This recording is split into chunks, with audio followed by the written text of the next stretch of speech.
Welcome to Baz Travels.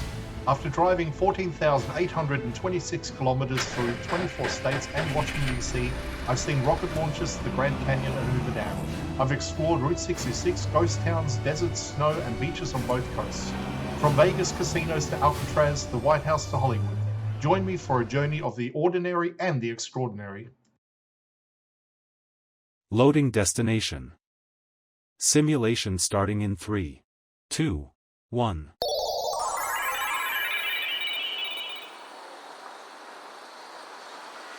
To look around, move your phone or tablet.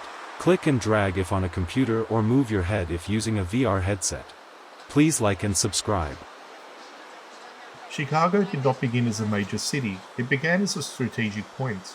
Long before skyscrapers defined the skyline, this area was valued for one reason: location.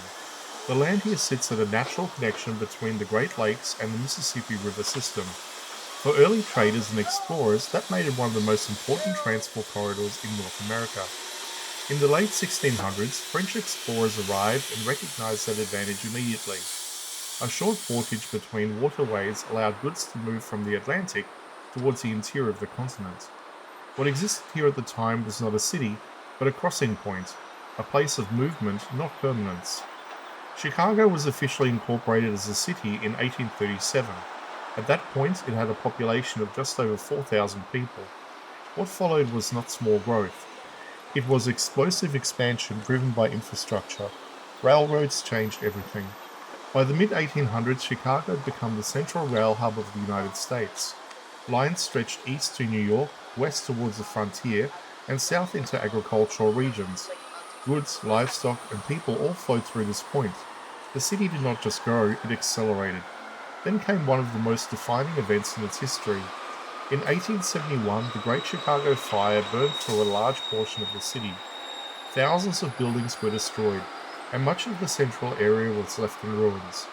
For many cities, that kind of disaster would have slowed development for decades. Chicago used it as a reset. Rebuilding began almost immediately, but this time with new ambition. Fire-resistant materials replaced timber. Engineers and architects pushed new ideas.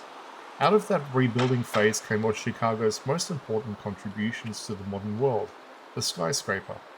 Chicago is widely considered the birthplace of the modern skyscraper, with steel frame construction allowing buildings to rise higher than ever before.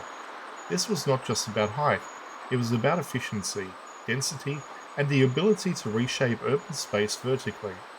At the same time, Chicago became a center of industry.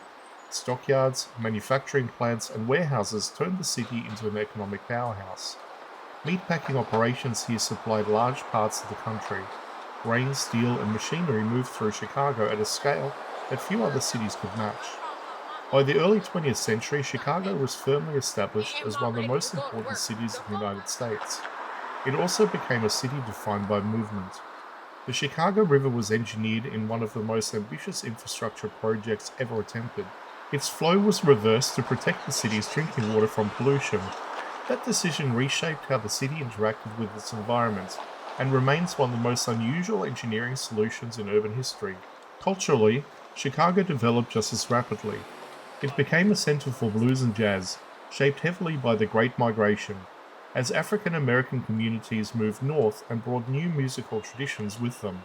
That cultural shift gave Chicago a distinct identity that extended far beyond economics and infrastructure. Through the 20th century, Chicago continued to evolve. It faced challenges, including economic shifts, population changes, and periods of decline in certain industries. But it also adapted. Finance, technology, architecture, and tourism became major parts of the modern city. Today, Chicago stands as a layered city. Its layout, its buildings, and its systems all reflect different eras of development. From early trade routes to rail dominance, from fire-driven reinvention to modern urban design. Chicago is not defined by a single moment. It is defined by continuous transformation, and that transformation is still ongoing.